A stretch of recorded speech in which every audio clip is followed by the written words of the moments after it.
안녕하세요 여러분. 이번 한국어 능력시험 쓰기 강의를 맡은 임미현입니다. 만나서 정말 반갑습니다. 네. 요즘 한국어 능력시험이 좀 바뀌어서 학생들이 선생님 힘들어요. 어떻게 준비를 해야죠? 이렇게 고민을 하는 학생들을 많이 만나곤 하는데요. 여러분은 어떠십니까? 벌써 한 3번 정도 그리고 4번 정도 쓰기 시험들이 나왔는데요. 예전에 비해서 쓰기가 조금 더 어려워졌다라고 느끼는 학생들이 있는 것 같습니다. 반면에 쓰기에 자신 있는 학생들은 네, 자기의 생각을 좀 자유롭게 쓸 수 있어서 그리고 또 정확하게 쓰는 방법들을 더 공부할 수 있어서 한국어 공부하는데 좀 도움이 되는 것 같아요 라고 이야기를 하는 학생들도 있습니다.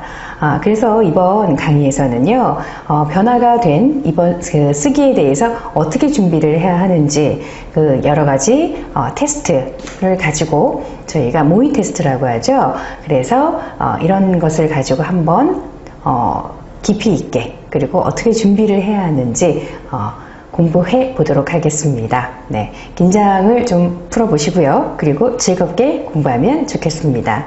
자, 그러면 본격적으로 저희가 쓰기 강의를 들어가기 전에 이번에 쓰기가 몇 개 정도 나오는지 알고 계시죠? 네, 예전에는 쓰기가 굉장히 좀 다양했는데요. 이번 쓰기는 딱 4개가 나옵니다. 네, 4개라서 적어져서 좀 좋을까 했는데 사실은 점점 그 글을 쓰는 이야기들이 점점 많아지고 있는 거죠. 그래서 그런 부분들에 대해서 어떻게 써야 하는지 모의 테스트를, 모의 시험, 모의고사를 통해서 저희가 한번 살펴보도록 하겠습니다. 자, 이 문제는요 10점짜리 문제고요. 어떻게 이 글 안에서 알맞은 문장을 찾아야 하는 문제입니다. 자, 보시면은요, 크게 대부분의 어떤 광고의 글이라던가 아니면은 또 짧은 글 안에서 그 이야기의 흐름과 어울리는 문장을 알맞은 문법을 통해서 찾아서 쓰는 내용들이 참 많이 나옵니다. 그래서 여기를 보시면은요, 다음을 읽고 기억과 니은에 들어갈 말을 각각 한 문장으로 쓰십시오 라고 말하고 있습니다. 자, 여기를 보시면 도와주십시오 라고 하는 제목이 보이시나요? 네. 아마도 이렇게 살짝 보니까 이 문제 또한 광고 형식을 가지고 있는 것 같습니다. 그래서 계속 한번 읽어보겠습니다. 저는 한국대학교 경영학과 2학년 학생입니다. 어제 도서관에 있는 커피숍에서 디지털 카메라를 잃어버렸습니다. 제 디지털 카메라는 휴대전화 크기로 랄랄랄라. 어떤 내용이 들어가야 될까요? 끝까지 한번 읽어볼까요? 이 디지털 카메라를 보신 분이나 보관하고 계신 분은 저에게 또 두 번째 문제가 나왔죠. 소중한 물건이니 꼭 찾을 수 있도록 도와주십시오 라고 이야기를 하고 있습니다. 그리고 휴대전화번호는에 대한 설명이 나오고요. 전화를 받지 않을 때는 문자를 보내주십시오 라고 마지막으로 끝맺음을 하고 있습니다. 자, 어떤 이야기가 여기에 들어가야 잘 어울릴까요? 제가 이 이야기 말고도 우리가 일상적으로 좀 볼 수 있는 것들을 한번 예를 들어 볼까요? 예를 들어 여러분이 사랑하는 고양이나 강아지를 잃어버렸다고 생각을 해보세요. 그러면 그 강아지가 어떻게 생겼는지 그리고 언제 잃어버렸는지 그런 자세한 설명들을 분명히 이 광고 안에 넣어야겠죠. 우리 강아지는요 얼굴이 동그랗고 그리고 또 눈이 굉장히 문의 색깔이라든가 털의 색깔 이런 것들이 노란색은 없죠. 네, 갈색이라든가 아니면 까만색이라든가 하얀색이라든가 이런 것들에 대해서 특징을 좀 이야기를 해야겠죠. 그렇습니다. 어떤 글이나 이런 것들도 분명히 내용은 다르겠지만 그것에 대한 특별한 어떤 법칙들 같은 이 법칙들이 분명히 있다고 저는 생각을 합니다. 여기서 보시면은요, 잃어버린 것이 바로 핸드폰이죠. 그래서 여기 보시면 제 커피숍에서 디지털 카메라를 잃어버렸습니다. 그리고 제 디지털 카메라는 휴대전화 크기로 여기에서 자신의 어떤 거죠? 네, 디지털 카메라에 대해서 좀 자세하게 설명을 하고 싶은 거죠. 그래서 여기에서는 카메라의 어떤 특징, 모양이 들어가야 된다고 봐야죠. 그렇죠. 그래서 보통 카메라는 제 카메라는 하얀색이고요. 그리고 어떤 특징들이 있습니다. 라고 이야기를 여기에 써주시면 됩니다. 아까 말한 것처럼 어떤 고양이나 강아지의 특징을 써주는 것처럼 잃어버린 물건이나 그렇죠. 그런 것에 대한 특징을 써주는 것이 바로 이 글과 어울린다라고 볼 수 있겠습니다. 네. 자, 그래서요, 이 디지털 카메라를 보신 분이나 보관하신 분은 저에게, 그렇죠. 당연히 연락을 해야 되겠죠. 문자를 주십시오. 저에게 연락을 주시면 정말 감사드리겠습니다. 또는 진심으로 감사드리겠습니다. 또는 우리가 또 여기에서 문법들을 더 활용을 하면 좋겠죠. 사용을 하면 좋을 것 같습니다. 여러분이 알고 계신 문법들이 뭐가 있을까요? 네, 상대방에게 좀 간곡하게 요청을 하거나 그럴 때는 그렇죠. 이 문법 기억하시나요? 바랍니다. 그래서 연락을 주시기 바랍니다. 라고 이 문법을 통해서 문장을 만들어 보시면 좋을 것 같습니다. 네. 어떠세요? 괜찮으신가요? 쓰기 같은 경우에는 사실 쓰기뿐만 아니라 이 글의 내용을 이해할 수 있어야 되고요. 그렇기 때문에 쓰기 영역이지만 여기 안에는 읽기의 능력과 그리고 어휘에 대한 이해를 전체적으로 묻는 것들이 여기 담겨 있습니다. 그래서 단순히 쓰기라고 해서 쓰는 연습만 하지 마시고요. 토픽의 전체적인 것은 역시 중급부터 고급까지는 문법에 대한 이해, 그리고 단어, 어휘에 대한 이해가 가장 중요하다라고 말씀을 드릴 수 있을 것 같습니다. 네. 그래서 첫 번째 문제를 한번 풀어봤고요. 두 번째로 한번 넘어가 보겠습니다. 네, 두 번째 문제입니다. 자, 두 번째 문제는 똑같이 10점 문제고요. 여기서도 일기의 내용을 읽어보고요. 그 안에 어떠한 내용들이 적절하게 알맞게 들어가야 되는지를 찾아서 쓰는 문제입니다. 자, 우리 한국 사람들 그리고 또 전 세계적으로요, 먹는 문제, 그쵸? 사실 다이어트는 그냥 건강을 위해서 시작된 거지 미용을 위해서 시작된 건 아니죠. 그래서 전 세계적으로 관심 있는 어떤 이슈나 주제 같은 것들이 토픽에도 자주 등장을 합니다. 그래서 한국에서도 굉장히 사람들이 건강을 위해서 먹는 것에 대해서 관심이 많습니다. 그래서 여기에서도 마찬가지로 이 다이어트에 대한 이야기가 나오고 있습니다. 자, 사람들은 살이 찌면 다이어트를 합니다. 그런데 다이어트를 시작하면 고기를 전혀 먹지 않고 이야기가 나오고 있죠. 어떤 이야기가 나올까요? 계속 한번 읽어보겠습니다. 자, 채소는 열량이 낮은 식품이어서 다이어트에 도움이 되지만 채소만 먹다 보면 특정 영양소가 부족해져서 건강을 해칠 수도 있습니다. 좀 어려운 내용들이 조금씩 나오고 있죠. 단어들이 조금 어려운데요. 쉽게 말하면 어떤 사람들은 고기를 하나도 안 먹고 이렇게 채소만 먹는 사람들이 있다고 합니다. 그렇게 되면 여러 가지를 골고루 다양하게 먹어야 하는데 그렇지 못해서 건강이 안 좋을 수도 있겠다라는 내용으로 저희가 쉽게 바꿔볼 수 있겠네요. 한번 더 읽어보면은요. 그래서 이렇게 영양소가 부족해서 건강을 해줄 수 있고 그렇다고 고기만 먹어도 건강하게 살 수는 없습니다. 그러므로 여기에 대한 결론이 나오죠. 그러므로 건강을 위해서는 뭐뭐가 필요하다라고 이야기로 마무리를 해야 된다라고 여기에서 우리가 알 수 있습니다. 자, 다이어트에 대한 이야기들을 참 많이 듣는데 어떤 주제가 나오더라도 사실 처음 듣는 주제면 이 부분이 너무나 익숙하지 않기 때문에 어떻게 써야 하지 굉장히 고민을 많이 하는 경우가 있는데요. 그래서 제가 쓰기 강의를 하고는 있지만 여기에서 여러분들한테 또 하나 말씀드리고 싶은 것은 다양한 주제에 대한 관심을 가지시고 그것에 대해서 한번 찾아보고 공부해보는 것이 참 중요합니다. 그래서 쓰기에도 대부분 건강에 대한 이야기, 그리고 일상에 대한 이야기, 이런 것들이 굉장히 많이 나오는데요.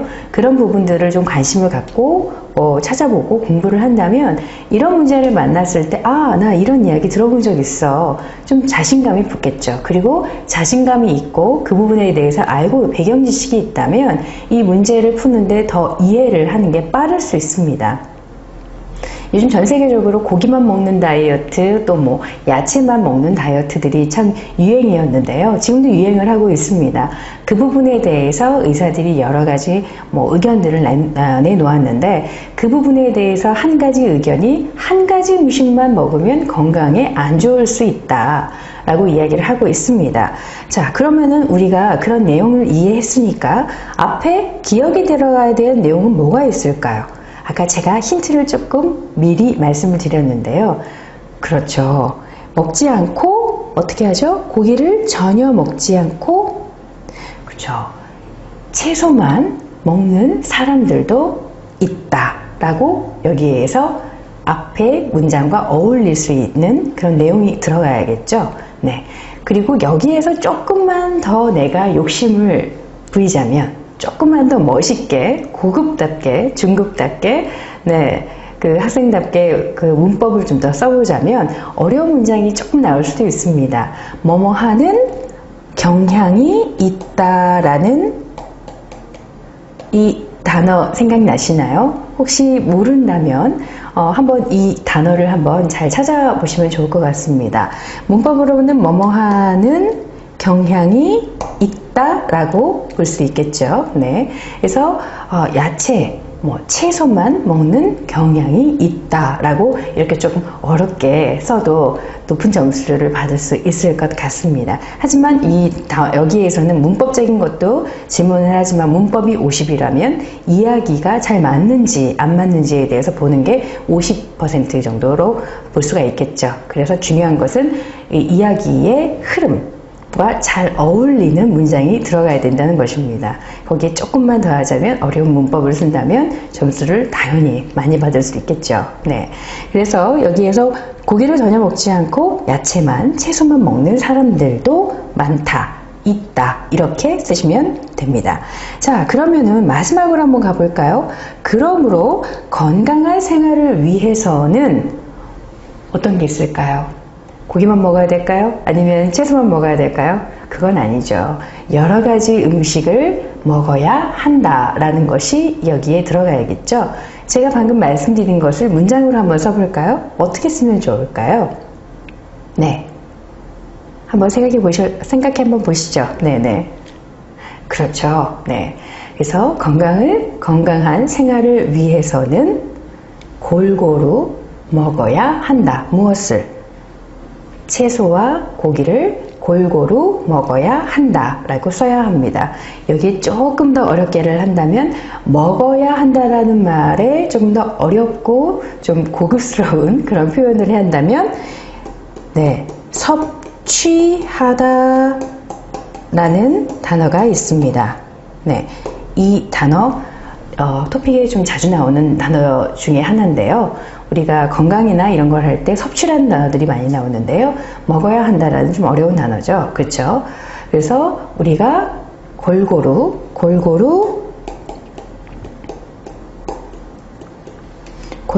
섭취해야 한다 라고 이야기를 여기에 쓰면 더 멋있고 더 수준이 있는 문장이 될 것 같습니다. 네, 여기까지 제가 10점짜리 문제를 풀어봤는데요. 이번에 다음으로 넘어가서 조금 이제 비중이 점점 높아지고 있죠. 첫 번째, 두 번째 문제는 문장 안에서 어울리는, 이야기에 어울리는 문장을 찾아서 이야기 흐름에도 맞고 문법도 잘 맞는 그런 문장을 쓰는 문제가 나왔다면요. 다음 문제에서는 주어진 정보를 가지고 이것을 어떻게 잘 풀어서 설명할 것인가. 그쵸? 그런 글쓰기 능력을 테스트하는 문제입니다. 그러면 한번 살펴보겠습니다. 네, 세 번째 문제입니다. 다음 표를 보고 인터넷 문화의 장단점에 대해 쓰고 올바른 인터넷 문화를 만들 수 있는 방법에 대해서 200에서 300자로 쓰십시오 라는 문제가 있습니다.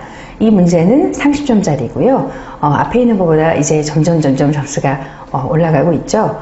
자, 여기에서 여러 가지 특징들이 있는데요. 지금 제가 하고 있는 이 모의고사의 문제는 인터넷 문화에 대한 장단점에 대해서 주어지고 이것에 대해서 어떻게 이 인터넷 문화가 좋은 장점이 있고 단점이 있는지를 쓰고 그거의 마지막으로 올바른 인터넷 문화를 만들 수 있는 방법까지 자기가 쓰는 문제입니다. 근데 다른 문제들을 조금 더 저희가 살펴보니까요. 요즘은 어떤 그래프나 또는 뭐 도표나 표나 이런 것들을 제시를 해주고요, 보여주고요. 그 안에 있는 내용들을 비교해서, 네, 그렇죠. 쓰는 문제들도 좀 나오고 있습니다. 그래서 이런 문제가 완벽하게 하나만 있는 것이 아니라 요즘에는 다양한 문제들도 좀 나오고 있으니까요. 기존에 있는 토픽 문제, 그쵸, 쓰기 문제, 이 세 번째 문제들에 대해서 한번 이런 스타일도 있구나, 또 이런 것들을 또 질문을 하는구나 라는 것들에 대해서 좀 미리미리 여러분이 보시고요. 그 중에 한 가지 스타일인 제가 이 문제를 좀 여러분에게 자세하게 설명을 드리도록 하겠습니다. 자, 인터넷 문화의 장단점인데요. 인터넷 문화의 장단점이라고 해서 그냥 쓰는 것보다는 사실 우리가 어떤 글이든 처음 시작이 참 중요합니다. 그래서 그 시작을 어떻게 하면 좋을까요? 그렇죠. 제가 생각했을 때는 인터넷이 얼마나 중요하고 그리고 인터넷이 우리 삶 속으로 얼마나 깊이 들어왔는지에 대해서 좀 간단하게 설명을 하면 시작으로서 참 좋을 것 같습니다. 그래서 제가 좀 여기 한번 간략하게 써볼게요. 시작은 먼저 인터넷에 대한, 그렇죠, 인터넷에 대한 어떤 우리 인터넷에 대한 이야기를 먼저 가지고 그 부분에 대해서 시작을 하면 좋겠습니다. 예를 들어 어떤 것들이 있을까요? 인터넷은 우리 삶 속에서, 우리 생활 속에서 아주 중요한 존재가 되었다. 또는 세계 사람들은 요즘 인터넷 없이는 살 수가 없다. 현대인들은 요즘 인터넷 없이는 생활하는 것이 굉장히 불편하게 되었다. 라고 해서 인터넷이 얼마나 우리 삶의 그 생활에 중요한지에 대해서 이야기를 시작하는 것도 참 좋을 것 같습니다. 네. 그리고요, 이제 자연스럽게 이 부분에 대해서 이제 이 옆으로, 그쵸? 시작에 대해서 저희가 열었다면, 자, 두 번째로는 이제부터 장점과 단점에 대한 이야기를 하나하나 써야 될 차례입니다. 하지만 여기서 걱정하실 건 없고요. 어떤 걸 우리가 가장 중요하게 생각을 해야 되냐면 여기에 대해서 중요한 것은 문법입니다. 네. 선생님들이 이런 문제를 만든 데는 이유가 있겠죠? 그렇죠. 여기에 있는 내용들을 어떻게 우리 학생들이 그렇죠, 어떤 문법으로 잘 연결하고 그리고 잘 쓰는지를 알고 싶은 거겠죠? 그렇습니다. 그래서 또 하나 우리 학생들이 고민을 하는 게 이게 30점이니까 선생님 좀 많이 써야 되지 않을까요? 아닙니다. 이거는 200자에서 300자라고 여기 나와 있는 것처럼 여기 있는 내용들을 이어서 쓰기만 해도 충분히, 그렇죠, 200에서 300자가 나옵니다. 그래서 분량에 대해서 걱정하는 학생들이 있다면 걱정을 안 했으면 좋겠고요. 그래서 중요한 것이 처음에 한 문장이라도 시작을 할 수 있는 문장을 써주시는 게 중요하고요. 그리고 두 번째가 여기 장점과 단점을 하나씩 쓰면서 알맞은 문법을 사용하는 것입니다.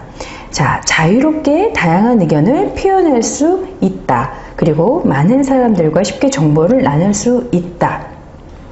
이 두 개의 문장을 연결을 한다면 우리가 공부했던 문법들이 참 많이 있는데 자연스럽게 두 개의 문장을 여기 게다가 더구나 이렇게처럼 연결할 수 있는 게, 문장과 문장을 연결할 수 있는 게 어떤 게 있을까요? 바로 이거죠. 을 뿐만 아니라, 그쵸?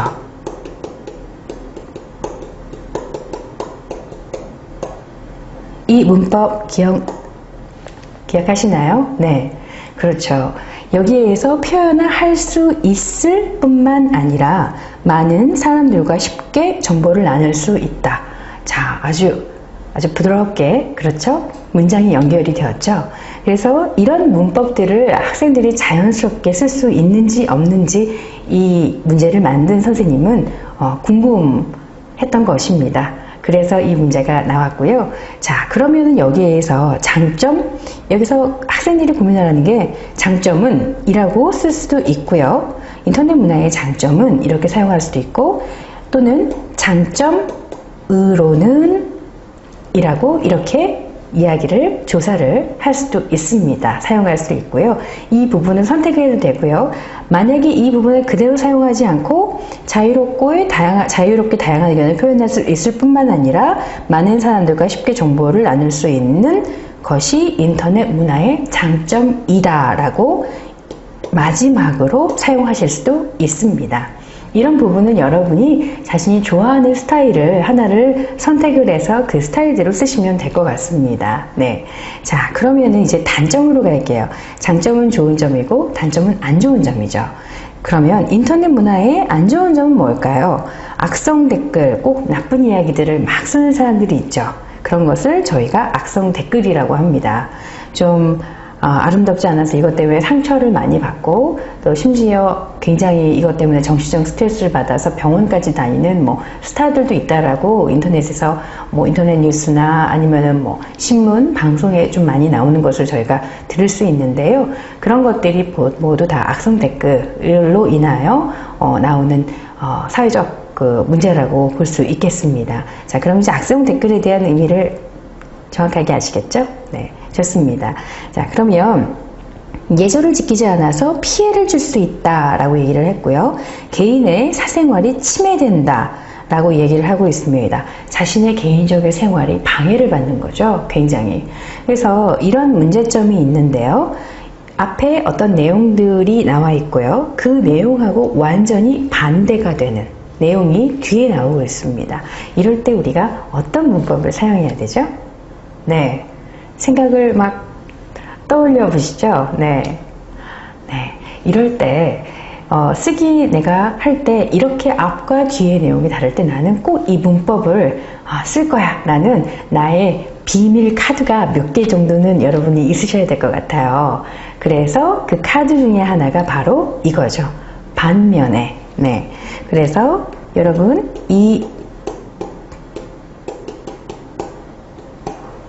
이거 생각나시죠? 반대래요. 다 반대의 측면에서 라고 말할 수 있고요. 반면에 자유롭게, 그리고 하지만 이런 것처럼 반면에 악성 댓글 등 이렇게 얘기를 쓰신다면 앞에 있는 이야기가 굉장히 자연스럽게 연결이 되고 또 비교가 되는 문장으로 여러분이 쓸 수가 있습니다. 네, 그래서 중요한 것은 문법들을 다 아는 것도 중요하지만 이런 이야기를 쓸 때 어떤 문법들이 어울리고 그리고 써야 하는지를 여러분이 머릿속에 몇 개 정도는 정리를 하고 그리고 익숙해질 정도로 연습을 해야 합니다. 그런 부분들에 있어서 첫 번째 말씀드린 거 연결할 때 을 뿐만 아니라 그리고 반대의 이야기할 때 반면에 또는 앞에 이와 반면에 이렇게도 이야기할 수 있겠죠. 근데 이건 좀 어려울 수 있겠네요. 네, 한 반면에 정도로만 얘기를 해도 충분할 것 같습니다. 자, 그리고요 마지막에 이제 방법에 대해서 어떤 방법, 올바른 인터넷 문화를 만들 수 있는 방법에 대해서 쓰세요 라고 얘기했는데 이 분량 많이 안 써도 된다고 했죠. 자신의 생각을 묻는 문제는 마지막 네 번째 문제입니다. 그렇기 때문에 여기에 대해서 자신의 생각을 길게 쓸 필요는 없습니다. 네. 그래서 여기에 어떨까요? 만들 수 있는 방법이 여기 나와 있지가 않죠. 그렇지만 제가 앞에 말씀드린 것처럼 여러 가지 이제 주제들이 나오는데 그 주제들에 대해서 여러분이 좀 익숙하다면 인터넷 그래 나도 좀 이런 부분에 대해서 관심이 많아. 그래서 자료 조사를 좀 해봤는데 이런 것들이 사람들이 방법으로 대안으로 얘기를 하고 있었어. 이런 것들이 나온다면 이 문제 굉장히 쉬운 거죠. 그래서 한번 떠올려 보시죠. 어떤 것들이 있을까요? 네. 옛날에 토픽 쓰기에서도 이 비슷한 문제가 자신의 생각을 쓰는 걸로 나왔었는데요. 이거 생각나시나요? 인터넷 실명제. 이 부분이 한번 나온 적이 있었습니다. 네. 실명제라는 것들 사실은 한국 사회에서도 이 부분에 대해서 굉장히 찬반 토론이 있었죠. 이 부분에 대해서 맞다 틀리다라는 것을 질문하는 것이 아니고 이 학생이 이 부분에 대해서 어떠한 방법을 제시할 수 있고 좀 더 고급과 중급 이상의 단어들을 사용할 수 있는지를 묻는 거기 때문에 이런 단어를 만약에 알고 있다면 이런 부분들이 여기에 방법으로 제안을 해도 괜찮겠죠. 그리고 악성 댓글을 한 사람들에게 요즘은 또 이런 스타가 악성 댓글을 다는 사람들을 만나서 같이 사회봉사를 간다던가 이런 뉴스들이 좀 나오고 있습니다. 그런 이야기들을 같이 쓰면서 소통이 굉장히 중요하다. 그리고 악성 댓글을 썼을 때 어떠한 처벌에 대한 문제도 여기가 나와야겠죠. 그런 방안들에 대해서 여러분이 조금씩 쓰신다면 이 부분에 대해서는 생각과 방안이기 때문에 제가 제시를 해드린 말씀을 드리는 내용과 똑같이 쓰실 필요는 없습니다. 그렇기 때문에 이 내용에 대해서 이해를 하고 여기에 알맞는 좀 이야기를 여러분 쓰신다면 충분히 한 두 문장, 세 문장 정도가 나올 수 있다고 생각을 합니다. 그래서 제가 생각을 할 때는 여기에서는 상대방에 대해서 의견을 존중하는 것이 중요하다고 말씀드릴 수 있고요. 그리고 여기 더불어 인터넷 실명제가 도입돼야 된다. 또는 어려운 단어로 도입되다. 또는 실시되다라는 동사를 사용한다면 더 좀 멋있는 문장이 될 것 같습니다. 그래서 여기에 대해서는 여러분이 좀 더 깊게 생각을 해보시면 좋을 것 같고요. 다시 한번 정리를 하자면 첫 번째 시작은 인터넷에 대해서 인터넷이란 어떤 것일까? 우리 삶에서 굉장히 중요하다라고 이야기를 처음에 시작을 하고요. 두 번째가 알맞은 문법으로 주어진 정보들을 연결하고 그리고 대조할 수 있게 문장을 만들어내는 것이고요.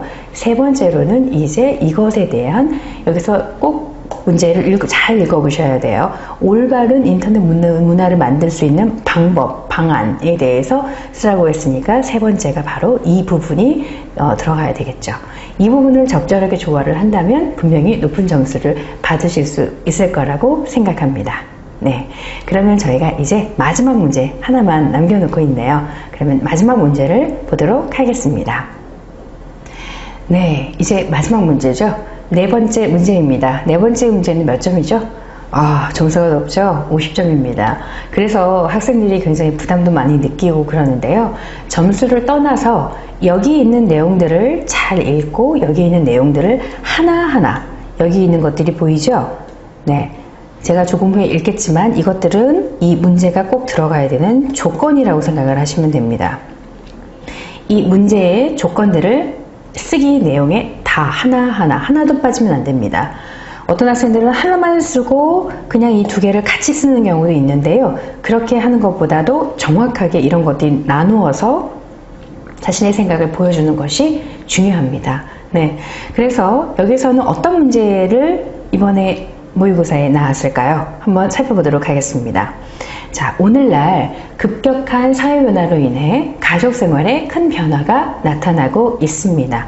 어떤 주제죠? 그렇죠. 바로 가족에 대한 주제, 그리고 가족이 변화가 되고 있다라고 이야기를 하고 있네요. 그래서 규모가 축소되고 생활 수준이 향상되면서 여성의 지위 향상, 자녀 교육의 중요성 등이 강조되면서 여러 가지 문제점이 나타나고 있습니다. 라고 이야기를 하고 있네요. 쉽게 말하면 예전에는 어떤 거죠? 대가족이었죠. 크게 아주 1세대, 2세대, 3세대가 함께 사는 가족의 모습이었다면 지금은 핵가족이라고 하죠. 그렇죠. 이제는 한국에서는 1인 가족의 그 비중도 굉장히 높아지고 있습니다. 그렇게 가족의 형태와 모습들이 좀 달라지고 있는데요. 그런 실질적인 이야기들이 바로 이 토픽에도 나오고 있습니다. 네, 보시면은요. 그래서 여성의 지위 향상, 굉장히 요즘은 남자 여자를 떠나서 한국 사람들 같은 경우에는 교육에 대해서 굉장히 중요하게 생각을 하죠. 그래서 대학을 많이 가게 되고요. 그리고 또 여자들도 이와 걸맞게 또 좋은 직장을 또 찾고자 노력을 하고 있고요. 굉장히 사회적으로 이제 활발하게 활동하는 분들도 많이 있습니다. 네, 그래서 그런 것들을 쉽게 말해서 여성의 사회적 지위 향상이라고 올라가고 있다. 라고 이렇게 표현할 수가 있겠죠. 그리고 자녀 교육의 중요성 등이 강조되면서 여러 가지 문제점들이 나타나고 있습니다. 문제점이라고 나왔네요. 자, 그래서 가족과 이렇게 변화가 됐고 그리고 문제점까지 나오고 있다라고 해서 중요한 키워드들을 여러분들이 좀 잘 보셔야 돼요. 그래야 이 문제를 놓치지 않습니다. 가끔은 안타까운 것은 학생들이 이 문제를 제대로 정확하게 파악하지 못해서 다른 방향으로 글을 쓰는 학생들이 가끔 있어요. 그럴 경우에는 점수는 물론이고 정말 그렇죠. 그 채점을 하시는 분들이 점수도 참 낮지만 안타까운 마음도 있고 그리고 어떻게 점수를 더 주고 싶어도 줄 수가 없는 상황이 생기게 됩니다. 그래서 정말 그런 부분을 피하기 위해서는 여러분이 정말 집중해서 이게 도대체 무슨 문제일까? 그리고 나는 이 문제에 대해서 어떻게 써야 할까라고 문제를 천천히 읽으면서 머릿속을 정리를 해야 합니다. 아까 말했듯이 가족이 변화가 됐고 그리고 여성들의 지위가 향상됐고 자녀 양육에 대한 문제가 생겼다고 했죠. 이런 것들이 문제점으로 나와 있는데요. 그렇다면 바람직한 가족 관계에 대해서 아래 내용을 중심으로 자신의 생각을 쓰십시오라는 문제가 나왔습니다. 어떤 거죠? 가족 생활이 변화하면서 나타나는 문제점은 무엇입니까? 라고 이야기를 하고 있습니다. 네. 그리고 문제점을 해결하기 위한 방법은 무엇입니까? 그리고 바람직한 가족관계를 위해서 어떤 노력을 해야 합니까? 라고 세 가지를 묻고 있습니다. 네. 그래서 가족에 대해서 깊이 생각해 보는 것, 시간이 될 수도 있겠네요. 그쵸? 근데 참 어려운 문제라고 생각을 합니다. 네. 그래서 이 부분에 있어서 제가 앞에 세 번째 문제에서도 말을 했죠. 우리가 시작을 어떻게 하느냐라는 것이 참 중요합니다. 자, 여기 있는 이야기를 그대로 사용하는 학생들도 참 많습니다. 그런데 이 이야기를 그대로 사용하기보다는 좀 우리 사회가 요즘 어떻게 변하고 있는지를 조금만 덧붙여서 이야기를 한다면 멋진 시작이 되겠죠? 여러분은 어떻게 한번 시작해 보시겠습니까? 네. 어떻게요? 자, 한번 볼까요? 저희가 보시면 여기에 제가 써볼게요. 자, 가족이란 뭘까요? 가족이란 자신이 생각하는 가족에 대한 어떤 정의 또는 생각을 먼저 써보는 것도 좋을 것 같습니다. 가족이란 옛날부터 이러이 어떠한 존재였다 라고 이야기를 해도 좋고요. 그리고 또 우리가 여러 가지 사회적인 변화로 가족에 대한 의미와 또 가족에 대한 어떤 가족의 형태가 변화되고 있다라고 다시 한번 같은 이야기를 좀 다르게 써보는 것도 좋을 것 같습니다. 자, 그리고요, 두 번째 어떤 내용이 들어가야 될까요? 그리고 나서 이제 이어서 여기 있는 내용들이 조금 여기에 들어가면 자연스럽겠죠? 학생들한테 요구를 하는 건 완전히 다른 이야기를 보여달라는 것이 아닙니다. 그래서 여기에 있는 내용들을 다시 적절하게 3번에 있는 문제처럼 여기 있는 내용을 다시 한번 조금씩 사용하는 것도 굉장히 좋습니다. 그래서 첫 번째 있는 것을 여기 첫 번째로 들어가고요. 그 다음에 있는 이 내용들을 옆에 두 번째로 자연스럽게 또 써주는 것도 이렇게 써주는 것도 글의 흐름이 굉장히 좋죠. 그래서 여기에서 어떻게 얘기를 구성을 하면 좋을까요? 네, 그래서 여기에서 가족의 규모가 점점 달라져서 아까 말씀드린 건 예전에는 대가족의 형태였었는데 지금은 핵가족으로 점점 변화가 되고 있다. 또 여기에 대해서 좀 더 쓰고 싶다. 그러면은 가족이 변화된 형태, 아까 1인 가족부터 시작을 해서 대한가족, 또 어떤 게 떠오르시나요? 네, 여러 가지 한부모 가족 이런 것들도 여기에다가 얘기를 할 수가 있겠죠. 네, 그런 것들이 점점 가족의 어떤 형태, 모습들이 변화가 되고 있다라고 이야기를 하고 여기 써주신다면 굉장히 이야기가 훌륭해질 것 같습니다. 자, 그래서요, 여기서 한번 보실까요? 그렇다면 우리가 좀 연결을 해야 돼요. 연결을 해야 되는데요. 핵가족이라고 해서 우리가 핵가족이 됐을 경우에는 어떨까요? 문제점에 대해서 저희가 좀 더 자세하게 쓰면 좋을 것 같죠? 그래서 문제점에 대해서는 어떤 문제가 있을까요? 그렇죠. 대가족일 경우였을 때는 대가족과 핵가족이 됐을 때 문제점은 어떤 걸까요? 네, 예전에는 굉장히 사람들의 관계가 굉장히 좀 가까워지고 그랬는데요. 핵가족이 되면은 이제 노인들 같은 경우에는 그렇죠. 예전에는 가족 안에서 노인들을 돌보고 그런 형태들이 굉장히 많았는데 이제는 노인들이 점점 소외가 되는 그런 현상까지 되고 있고요. 그리고 요즘 신문에서 보면은 자주 나오는 것이 이제 고독사라는 단어들을 좀 자주 접할 수가 있습니다. 혼자 외롭게 쓸쓸하게 이제 돌아가시는 분들도 많은데요. 그런 것들이 이제 한국 사회 문제로 이제 떠오르고 있습니다. 그런 부분들에 대해서 만약에 지식이 있거나 정보가 있는 학생들이라면 이 문제점에 대해서 쓰면 굉장히 높은 점수를 받을 수 있겠죠. 그리고 또 하나 어떤 것들이 있을까요? 여기서 보시면은요. 또 하나가 이제 맞벌이 부부에 대해서 이야기를 해볼 수가 있겠죠. 맞벌이라는 거는 알고 계실 거라고 생각이 들고요. 이제 남편과 그렇죠. 아내가 함께, 부부가 함께 경제 활동을 하는 것을 맞벌이 부부라고 이야기를 합니다. 그러게 된다면, 자, 노인도 같이 살지 않고, 그리고 또 아이를 돌봐줄 수 있는 사람이 없죠. 두 분이 나가게 되면, 두 사람이 나가게 되면 아이들을 맡길 수 있는 어떤 거죠? 자연스럽게 양육에 대한 이야기가 여기 나오겠죠. 그렇죠? 그래서 노인에 대한 어떤 문제, 그리고 아이들의 자녀 양육, 그렇죠? 그런 것들에 대한 문제들이 여기에서 나올 수 있다라고 볼 수 있습니다. 그렇게 되면 여기 문제점에 대한 이야기가 나온 거죠. 그래서 이런 것들을 어떻게 해결하면 좋을까라고 여기에서 하나씩 써야 됩니다. 그렇게 되면 이 부분에 가족이 변화가 됐고 사회 안에서 이렇게 가족의 형태가 변화가 된 거기 때문에 큰 부분과 작은 부분을 한번 나눠볼 수가 있을 것 같아요.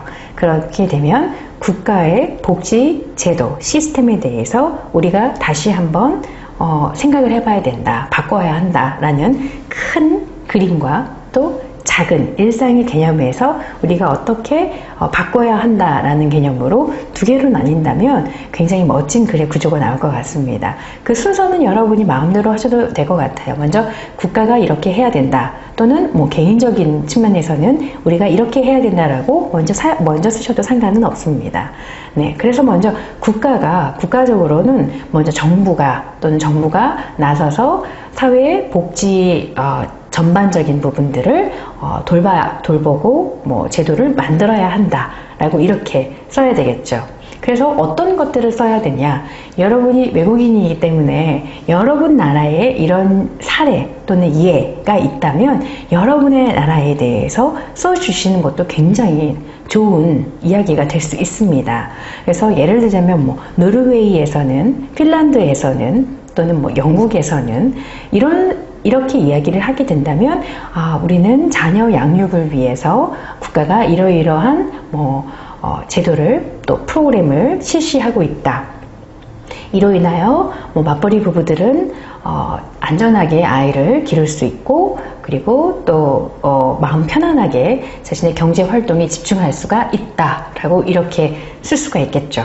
그렇게 된다면 굉장히 다양한 정보가 있고 그것에 대한 방안을 말을 할 수가 있게 된 거죠. 자, 그렇게 된다면 여기에 대해서 해결 방안에 대해서 간략하게 얘기를 했고요. 그리고 개인적인 측면에서 얘기를 하시고요. 마지막으로 바람직한 가족관계를 유지하기 위해서 어떤 노력을 해야 됩니까? 이 부분은 굉장히 또 여러 가지로 나눌 수가 있겠죠. 그래서 이 부분에 대해서 어떻게 쓰면 좋을까요? 그렇죠. 아마도 여기에서 가족관계라고 유지한다라는 거는 여러 가지 제도도 중요하겠지만 이 부분에 대해서는 개인적인 노력, 예를 들어서 맞벌이 부부라고 한다면 이제 여성의 지위가 높아졌기 때문에 남자가 더 대단하고 여자가 대단하고 이거를 떠나서 굉장히 평등한 개념인 거죠. 그래서 부부가 함께 소통하고 이야기를 자주 하고, 그리고 이 부분에 대해서 정확하게 역할을 분담을 하고, 그리고 어떻게 아이를 키울 것인지, 그리고 노인 돌봄에 대해서도 마찬가지입니다. 이 부분에 대해서 자신이 얘기를 해준다면 마지막 부분들도 어떻게 굉장히 좋은 아이디어나 문장이 나올 수가 있겠죠. 네. 이런 식으로 첫 번째, 두 번째, 세 번째 조건들을 써주신다면 이 마지막 문제는 충분히 600자가 나올 수 있다고 생각을 하고요. 너무 700자까지 길게 쓸 필요는 없을 것 같습니다. 시간이 많이 부족하잖아요. 그래서 이 부분까지 한 20자, 600자까지만 써도 충분할 것 같습니다. 네. 그래서 이 부분에 있어서 다른 나라에 아까 말씀드렸죠. 다른 나라에서는 이렇게 하고 있고 우리나라에서는 이렇게 얘기를 하고 있고, 또 여러분이 이 부분에 대해서 굉장히 창의적인 방법 그런 것들을 가지고 계신다면 그 이야기를 자신 있게 쓰십시오. 네, 그런 부분을 쓰는 것이 굉장히 중요합니다. 마지막 문제는 문법에 대한 문제도 중요하지만요, 이 글을 어떻게 구성을 하고 자신의 생각을 어떻게 적절하게 표현하는지를 묻는 문제입니다. 평가하는 문제죠. 그렇기 때문에 이 주제에 대해서 좀 더 깊게 설명하고 그거에 알맞은 대안과 방법들을 여러분이 쓴다면 굉장히 높은 점수를 받을 수 있을 거라고 생각을 합니다. 네, 여기까지가 제가 쓰기에 대해서 전반적으로 강의를 했는데요. 어떠신가요? 아니, 쓰기가 무슨 선생님 단어도 공부를 해야 되고 적절한 문법도 써야 되고 게다가 읽기 능력도 좀 평가가 되는 것 같고요. 그리고 한국 사회의 전반적인 문제 또는 전 세계적인, 그렇죠, 이제는 세계가 점점 좀 좁아지고 있죠. 그래서 세계 시민으로서의 어떤 자세나 이런 것들을 좀 그것까지도 생각을 해야 하나요? 라고 질문할 수가 있는데요. 제가 한국어를 공부하는 거는 단순히 한국어만 공부하는 것이 아니고 이것을 통해서 세상을 알아가는 거겠죠. 그래서 제가 쓰기를 여러분에게 강의를 하고 있지만 전반적인 사회적 전반적인 것에 관심을 많이 가지시고 경험해 보시고, 그리고 토픽도 같이 한번 열심히 풀어보시고 나왔던 문제에 대해서 정리도 하고, 그리고 이 관련 정보라든가 이런 것들 책을 읽어보시거나 뉴스를 본다거나 그리고 친구들과 함께 토론을 해본다거나 이런 시간을 가지시면 생각의 정리가 되는 것을 느끼실 수 있을 거예요. 그리고 어떤 문제를 만나더라도 나는 이런 식으로 한번 내가 해봤기 때문에 다른 문제가 나와도 그런 스타일로 글을 쓸 수 있는 능력이 생기는 겁니다. 네, 공부가 참 끝이 없습니다. 네, 저도 공부하는 사람이고 그리고 여러분을 가르치고 있지만 계속 노력을 하고 있습니다. 그래서 쓰기는 한 번에 잘할 수는 없고요. 여러분이 이 강의를 듣고 이제 시작이야, 그런 마음으로 처음처럼 그렇게 열심히 공부를 해주시면 좋을 것 같습니다. 처음에 그 마음을 잊지 마시고 공부를 하신다면 분명히 쓰기도 높은 점수를 받을 수 있으실 거라고 생각을 합니다. 그럼 여기까지 제 강의를 마치겠습니다. 들어주셔서 감사합니다.